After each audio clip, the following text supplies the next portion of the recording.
What's up, gamers? This is Joseph Rothschild, also known as MBT, back from his Philadelphia Regional. How did you do? I did fine. What are you doing? I played Subterra Guru. I got 42nd place. The top 64 of the 684 competitors got their invite, which included me. It's not a fantastic finish, but it's good enough, so I figured I would give you a quick profile because a lot of people were asking just how I played Guru and the card selection I ended on. So if you will follow me down here, I'll start with the monsters. First, we're on 3 copies of Subterra Guru. You have to be playing the ultra rarity of this card because it shows up in your hand more often because of the weight. That's a joke. Do not ban me, Konami. 3 copies of Subterra Fiendus. 1 Archer. Everyone's on Archer by now, but it really is fantastic. It's an out to things like a set Colossus that you've set with the Guru, and basically every problematic monster under the sun. And finally, I'm on 1 copy of Umastrix. This card was miserable. I'm likely cutting it after this event. It's an out to the Nibiru token, which I actually had some problems removing, as well as any manner of Thunder Dragon monster, but it ended up in my hand so often and mattered on board states so infrequently that I think it's likely not long for this world. For hand traps, we are on 3 main deck Nibiru. Boy, this was awful. This is really bad. I went into the tournament thinking, well, Guru sucks at cleaning up established boards, and I expect to play a lot of Orcust, a lot of Thunder Dragon, a lot of Salamangreat, and this is like a clean out to those decks. But instead I hit Striker for like 4 rounds, and more importantly, almost every competent meta deck has a way to out this in their main. Pendulum, for example, can go into Jackal King before they do anything else. I had a Lunalight Orcust player make Azathoth before they started going off to the degree that I could actually effectively Nibiru, and I wouldn't recommend it for the future. We're also on 3 Ash Blossom, but you know. For spells, we are on 3 copies of Pot of Extravagance, budget players beware, 3 copies of Pot of Duality, and 3 Hidden City. All of this is really self-explanatory. Afterwards, we are on 3 copies of Called by the Grave. I like this over Strike. I'm actually not playing any Strikes, nor am I playing any Solemn Judgments in this list. That's for a couple of reasons. Firstly, I don't think the deck is really hurting for negation. You don't really need like more things plus Fiendus to stop your opponent's plays. And secondly, because those end me in scenarios where I'm losing in time very frequently. Called by the Grave doesn't have that stipulation, and it also has an added benefit versus things like Sky Striker Ray. We've got 2 copies of Cosmic Cyclone.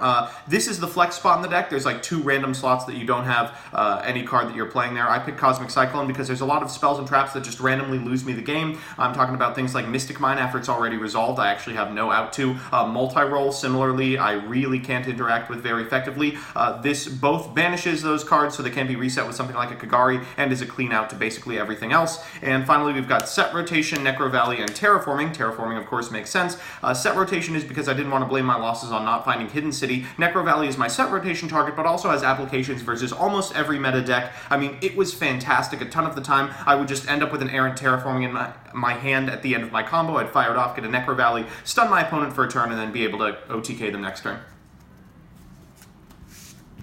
For traps, I'm on 3 copies of There Can Be Only One, 3 copies of Infinite Impermanence, 2 copies of Subterra Final Battle, and a Metaverse. Only One won me a ton of games against things like Salamangreat, things like Thunder Dragon. Infinite Impermanence is a hand trap, so, you know, self-explanatory. I'm on 2 Final Battles. I know there's a ton of debate in the Discord at all times over whether you should be playing 2 or 3, but I find 2 is the magic number. And Metaverse is, once again, because I'm just afraid I'm not going to draw Hidden City. It's a little bit greedy, it's a little bit slow, but it served its purpose and won me a ton of games. In the extra deck, we've got 15 Super Poly targets.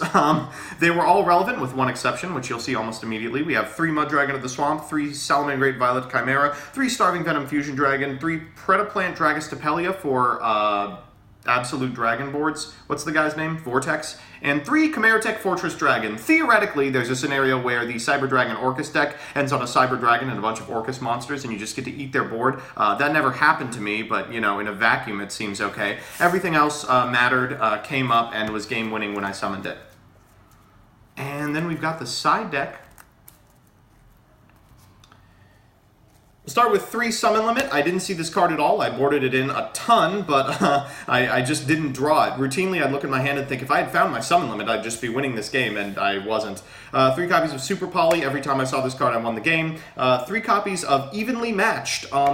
This was okay. I thought it would be a lot better than it is, but Sky Striker players, by virtue of playing the deck for 18 months, have just gotten really good at it. And as a result, because you don't mount any offensive pressure as Guru control, there's no impetus from them to kickstart their plays. They don't need to go for the big multi-roll before you do anything and then lose to an evenly matched, because they're more than confident making a Shizuku, setting a copy of Widow Anchor, and passing until you commit to a Guru. And as soon as you have Hidden City on the board, this card becomes much less good. Having said that, it did come in handy a couple of times, especially against less experienced Sky Striker pilots, and that's just that.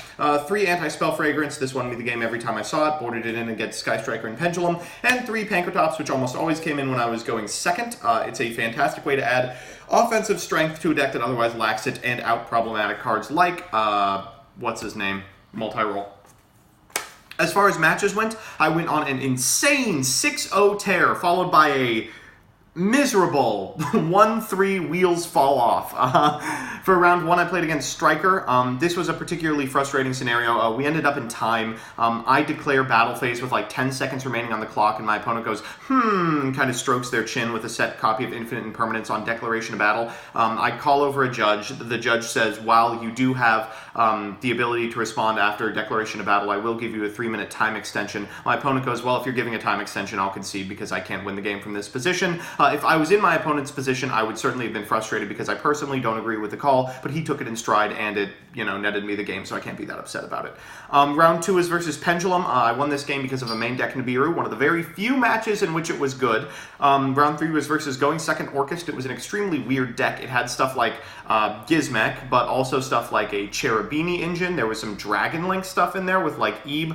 I ended up losing game 2 to a Nibiru, followed by a follow-up Nibiru, and a token that had about 11,000 attack that I couldn't out any way possible. Round 4, I won versus Striker. Not much to say about this one. The pilot didn't have a lot of understanding of the Guru matchup and was like negating the wrong things. Round 5 was versus Salamangreat. The individual bricked twice, which I've never seen a Salamangreat player do. Game 1 they made like Balinks and passed, and game 3 they opened triple Cynet Mining, double Salamangreat Foxy, and I was like, well, we take those. Round 6 was versus Pendulum, another similarly feels bad man moment. I win a very long game 1 in which I establish a Nibiru but can't out the token, but my opponent can't out the Hidden City, and we just kind of stare at each other for a little bit while they accrue scales and I draw into Cosmic Cyclones, and then eventually I walk away with it. Game 2, halfway through their first turn, my opponent realizes they have a Nightmare Orchest in their extra deck. It has somehow ended up moving from the main to the extra, so my opponent calls over a judge, and the judge says that's a game loss.